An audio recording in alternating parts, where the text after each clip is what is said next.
بسم اللہ الرحمن الرحیم۔ السلام علیکم پیارے دوستو۔ 12 سال کی کم عمر بچی کے ساتھ کیا ہوا جس کی وجہ سے وہ حاملہ ہو گئی؟ سوتیلے باپ نے اسے کیوں تھپڑ مارا؟ ماں نے اپنی بچی کو انصاف کیسے دلوایا؟ آج کی اس ویڈیو میں آپ کو ان تمام تر سوالات کے جوابات مل جائیں گے، لہذا آپ سے گزارش ہے کہ یہ ویڈیو آخر تک لازمی دیکھیں اور اس ویڈیو کو شیئر اور لائک ضرور کریں۔ تو آئیے چل کر آج کی ویڈیو کا آغاز کرتے ہیں۔ دوستو، ایک گاؤں میں زبیدہ نام کی عورت کی 2 بیٹیاں تھیں۔ بڑی بچی کا نام سحر اور چھوٹی بچی کا نام گلشن تھا۔ زبیدہ کے شوہر کا ٹائیفائڈ کے بخار میں انتقال ہو گیا تھا اور حالات تنگ ہو گئے۔ زبیدہ اپنے شوہر کی سنبھالی ہوئی کمائی بھی کتنے دنوں تک کھاتی۔ آخر اس نے ہار مان لی اور دوسری شادی کر لی۔ زبیدہ کا دوسرا شوہر اکرم ایک نیک دل مگر سخت طبیعت کا مرد تھا۔ زبیدہ کی بیٹیوں کو اپنی بیٹی سمجھتا تھا، ان سے بہت پیار کرتا تھا۔ اکرم کی ایک بیگ کی فیکٹری تھی۔ زبیدہ بھی اکرم کا ساتھ دینے کے لیے گھر میں بیگ سینے لگی۔ زبیدہ اکرم کی شادی کو 1 سال ہو گیا تھا۔ زبیدہ نے ایک بیٹے کو جنم دیا۔ اکرم بہت خوش تھا اور اس کا رجحان اب اپنی بیٹیوں کی طرف سے ہٹ گیا تھا۔ وہ کہنے لگا، اللہ نے مجھے بیٹا عطا کیا ہے۔ اگر اس کا بیٹا ذرا بھی روتا تو وہ اسے ڈانٹتا اور کہتا کہ یہ کیوں رو رہا ہے، اس لیے اب اس کا تقریباً سارا دھیان اپنے بیٹے کی طرف ہی رہتا۔ سحر اور گلشن جب بھی اپنی امی کو پکارتی تو زبیدہ سحر کو کہتی کہ بیٹی اب تم بڑی ہو گئی ہو، تم اپنا خیال رکھو اور ساتھ میں گلشن کو بھی دیکھ لیا کرو۔ سحر نے تقریباً سارا کام خود کرنا شروع کر دیا تھا اور ساتھ اپنی بہن کی بھی دیکھ بھال کرتی۔ سحر کی عمر تقریباً 12 سال کی ہو گئی تھی۔ بہت پہلے ہی اس کو گورنمنٹ اسکول میں داخلہ کروا دیا گیا۔ زبیدہ نے اکرم سے بات کی کہ بورڈ کے پیپر قریب ہیں اور سحر کی کوچنگ کا کیا کرنا ہے، تو اکرم زبیدہ کو کہنے لگا کہ تم فکر مت کرو، میرے بھائی کا بیٹا شہر سے میں انگلش کر کے آیا ہے اور اس نے ٹیوشن سینٹر کھولا ہے، میں اس سے بات کروں گا، لیکن سحر کو ادھر ہی رہنا پڑے گا۔ زبیدہ اپنی بیٹی کی پڑھائی کے لیے مان گئی کہ چلو ٹھیک ہے، 1 ہی مہینے کی تو بات ہے۔ اکرم سحر کو اپنے بھائی کے گھر چھوڑ آیا۔ اپنے بھتیجے سے بولا کہ یہ میری بیٹی سحر ہے، اس کے 8ویں کے پیپر ہونے والے ہیں، اس کی تیاری کروا دو، جب تک پیپر نہیں ہو جاتے یہ یہیں پر رہے گی۔ تو وقاص کہنے لگا، چچا جان آپ فکر نہ کریں، انشاءاللہ سحر پاس ہو جائے گی۔ سحر اب وقاص کے گھر پر رہنے لگی تھی۔ جب سارے بچے اپنے اپنے گھروں میں چلے جاتے تو سحر اداس ہو جاتی تھی۔ روز اپنی امی سے فون پر بات کرتی اور امی کو کہتی کہ امی میرا دل نہیں لگتا، مجھے گھر لے جائیں۔ اس کی امی کہتی، بیٹا کچھ ہی دنوں کی تو بات ہے اور پھر تمہیں اپنے گھر ہی آنا ہے۔ سحر کو وقاص کے گھر میں اتنا فائدہ تو تھا کہ جب بھی وہ جاتی تو پڑھائی سے متعلق کوئی نہ کوئی سوال پوچھ لیا کرتی تھی۔ ایک دن رات کو 11 بجے کا وقت تھا۔ سحر کو ایگزام کے ایک سوال کی سمجھ نہیں آ رہی تھی تو وہ وقاص کے کمرے میں چلی گئی اور بولی، بھائی وقاص یہ سوال مجھے سمجھا دیں۔ تو وہ بولا، اچھا ٹھیک ہے۔ سحر وقاص کے پاس جا کر بیٹھ گئی۔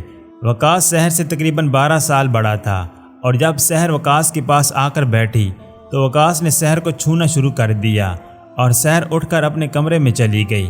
اگلے دن سحر نے اپنی امی کو فون کیا اور اس سے کہا کہ میں آپ کے پاس آنا چاہتی ہوں، میں آپ کے بغیر اداس ہو گئی ہوں۔ زبیدہ بولی، اچھا میں تمہارے ابو سے بات کرتی ہوں۔ اگلے دن پھر وہ وقاص کے پاس پڑھنے گئی تو وقاص نے اس کا ہاتھ اپنے ہاتھ میں پکڑ لیا، اس کے بالوں کو سہلانے لگا۔ سحر ایک دم سے پیچھے ہٹ گئی۔ آج رات پھر سحر نے اپنی امی کو کہا، امی ابو کو بولیں کہ مجھے واپس لے جائیں، میرا یہاں دل نہیں لگ رہا۔ سحر جب بھی اپنی امی سے بات کرتی تو وہ کھل کر بات نہیں کر پاتی تھی کیونکہ وقاص اس کے سامنے ہی کھڑا ہوتا تھا۔ زبیدہ نے پھر اکرم کو کہا کہ آپ جائیں اور سحر کو واپس لے آئیں، وہ بہت اداس ہو گئی ہے۔ اب اتنے دن بھی ہو گئے ہیں اور وہ ایک بچی ہے۔ تو اس کے شوہر نے کہا، چلو ٹھیک ہے، آج فیکٹری سے واپس آ کر اس سے لے آؤں گا۔ رات کے وقت سحر کے بارے میں اکرم سوچ رہا تھا کہ سحر کو گھر لے کر جانا ہے، تو پھر اس کو اچانک ایک ایمرجنسی میں 1000 بیگ بنانے کا آرڈر مل گیا اور اکرم کے جو ملازم تھے اب وہ گھر جا چکے تھے اور وہاں پر اب بس 2 ہی ملازم موجود تھے جو فیکٹری میں ہی رہتے تھے۔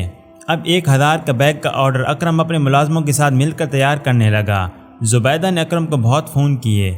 فیکٹری میں مشینیں چلنے کی وجہ سے اکرم کو پتہ نہ چل سکا اور ادھر وقاص کے گھر والے کسی شادی میں چلے گئے تھے۔ اور آج گھر میں وقاص اور سحر اکیلے تھے۔ وقاص سحر کے کمرے میں آیا اور کہنے لگا کہ آج تمہیں پڑھنا نہیں تھا؟ سحر نے اپنی آنکھیں نیچے رکھیں۔ جب وقاص سحر کے قریب آ کر بیٹھا تو سحر اٹھ کر جانے ہی لگی تھی کہ اتنے میں وقاص نے اس کو بیڈ پر دھکا دے دیا اور سحر کو اپنی ہوس کا نشانہ بنا لیا۔ اگلے دن سحر کے ابو اس سے لینے آ گئے اور بولا، مجھے تو لگتا ہے کہ تمہارا پڑھائی میں دل ہی نہیں لگ رہا، اپنی امی سے روز کہہ دیتی ہو کہ مجھے بلا لو۔ اکرم کی یہ بات سن کر وقاص بولنے لگا کہ ہاں چچا جان، آپ سچ کہتے ہیں، اس سے پڑھائی میں کوئی خاص دلچسپی نہیں ہے۔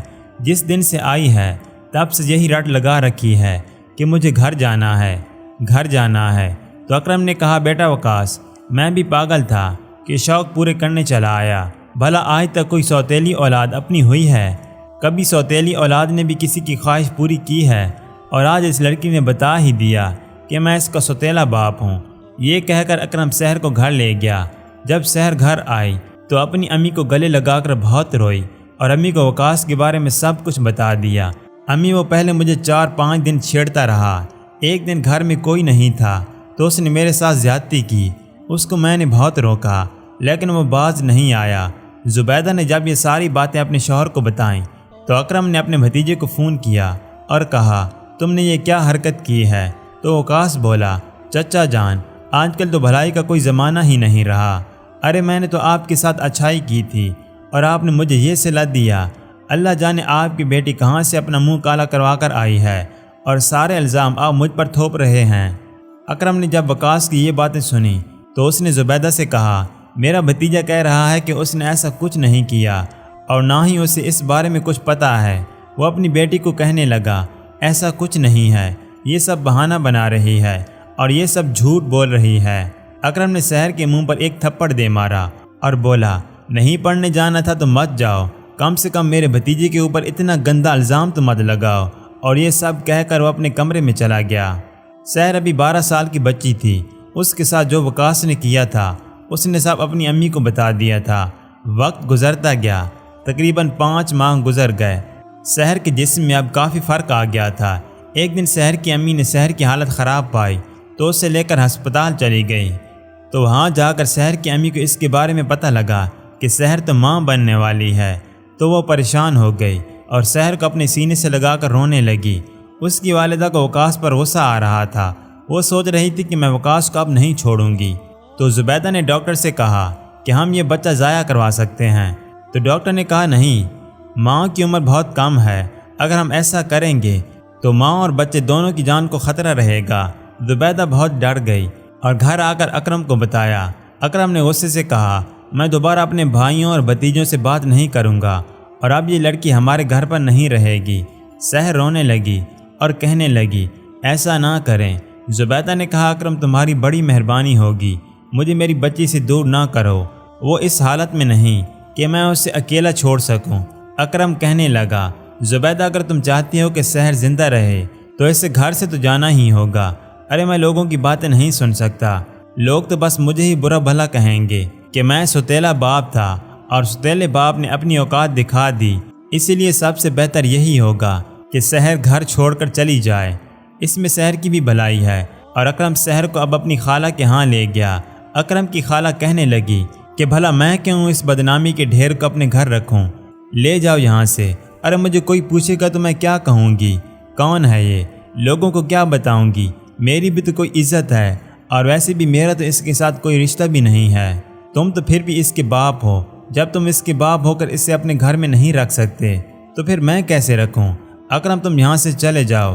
اکرم سحر کو واپس گھر لے آیا اور زبیدہ سے بولا کہ اس کا بچہ ضائع کروا دو۔ زبیدہ رونے لگی اور کہنے لگی، میں نے آپ کو پہلے ہی بتایا تھا کہ بچہ ضائع کروایا جائے گا تو سحر کی جان کو خطرہ ہے۔ زبیدہ نے سوچ لیا تھا کہ اگر اکرم کچھ کرے یا نہ کرے پر میں اپنی بیٹی کو انصاف دلا کر رہوں گی۔ اگلے دن زبیدہ سحر کو لے کر وقاص کے گھر چلی گئی تو وقاص اپنی چاچی اور سحر کو دیکھ کر چونک گیا۔ زبیدہ وقاص کے چہرے کو دیکھ کر اندازہ لگا لیتی ہے کہ اس کمینے نے ہی میری بیٹی کے ساتھ زیادتی کی ہے۔ وقاص کے ماں باپ پوچھنے لگے، آپ کیا لیں گے؟ زبیدہ بولی، کچھ نہیں، بس یہیں سے گزر رہی تھی تو میں نے سوچا کہ آپ کا حال چال پوچھتی چلوں۔ اس کے بعد زبیدہ سحر کو لے کر چلی گئی۔ پھر وہ وقاص کو فون کر کے کہتی ہے کہ میں تم سے ملنا چاہتی ہوں، اگلے دن وہ گھر ملنے آ جاتا ہے۔ زبیدہ اس سے بڑے پیار سے بات کرتی ہے، بیٹا سحر تمہاری امانت ہے، اس سے شادی کر لو۔ لیکن وقاص غصے میں کہتا ہے، ارے کسی اور کا الزام مجھ پر کیوں تھوپ رہی ہیں؟ تو زبیدہ غصے سے بولی، یہ کسی اور کا الزام نہیں، تمہارا گناہ ہے اور تمہیں اسے قبول کرنا ہوگا۔ گناہ تم نے کیا ہے، تم میری بیٹی کو اپنا لو ورنہ میں سب کو بتا دوں گی۔ وہ یہ سب موبائل میں بھی ریکارڈ کر رہی تھی، لیکن وقاص کو اس کے بارے میں کچھ بھی پتہ نہ تھا۔ پھر وقاص غصے میں بولا، ہاں میں نے تمہاری بیٹی کے ساتھ زیادتی کی ہے، بولو کیا کر لو گی؟ میری تو کہیں بھی شادی ہو جائے گی، لیکن تمہاری بیٹی کی جو بدنامی ہوگی تم سوچ بھی نہیں سکتی، اور تمہاری بیٹی کے ساتھ تو کوئی شادی بھی نہیں کرے گا۔ جاؤ بتا دو، بولو سب کو کہ میں نے تمہاری بیٹی کے ساتھ زیادتی کی ہے، جو کرنا ہے کر لو۔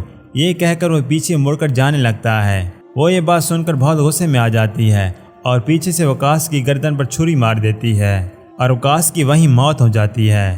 اس کے بعد زبیدہ اپنی بہن کے گھر جاتی ہے اور اپنی بہن کو اپنی بیٹی کے بارے میں بتاتی ہے۔ بہن کو یہ سب سن کر بہت دکھ ہوتا ہے اور وہ اس کی بیٹی کو اپنے گھر رکھ لیتی ہے۔ اس کے بعد پولیس زبیدہ کو وقاص کے قتل کے جرم میں پکڑ کر لے جاتی ہے۔ اکرم کو جب یہ سب باتیں پتہ چلتی ہیں تو وہ اس سے جیل میں ملنے جاتا ہے، زبیدہ سے ملتا ہے اور کہتا ہے، ارے تم نے مجھے اس سب کے بارے میں پہلے کیوں نہیں بتایا؟ میں تم سے اور تمہاری بیٹی سے معافی مانگتا ہوں کہ میں نے تم لوگوں کا ساتھ نہیں دیا، میں اپنے کیے پر بہت شرمندہ ہوں۔ دوستو اس کے بعد زبیدہ نے سب کو وقاص کی ریکارڈنگ سنائی، جس کے تحت اس کو جیل سے نکال دیا گیا اور وہ سب ایک خوشحال خاندان بن کر رہنے لگے۔ کچھ عرصے بعد سحر نے ایک بچے کو جنم دے دیا تھا۔ پیارے دوستو، اس ویڈیو سے ہمیں سبق حاصل کرنا چاہیے، جن لوگوں کو ہم اپنا مانتے ہیں کبھی کبھی وہی لوگ غدار ہوتے ہیں۔ دوسروں پر الزام لگانے سے پہلے ہمیں چاہیے کہ ہم پہلے معاملے کو باریک بینی سے دیکھیں، اس صورتحال کا جائزہ لیں، اپنے بچوں پر اعتماد قائم کریں اور ان کا ہر طرح کے حالات میں مقابلہ کرنے کا حوصلہ دیں۔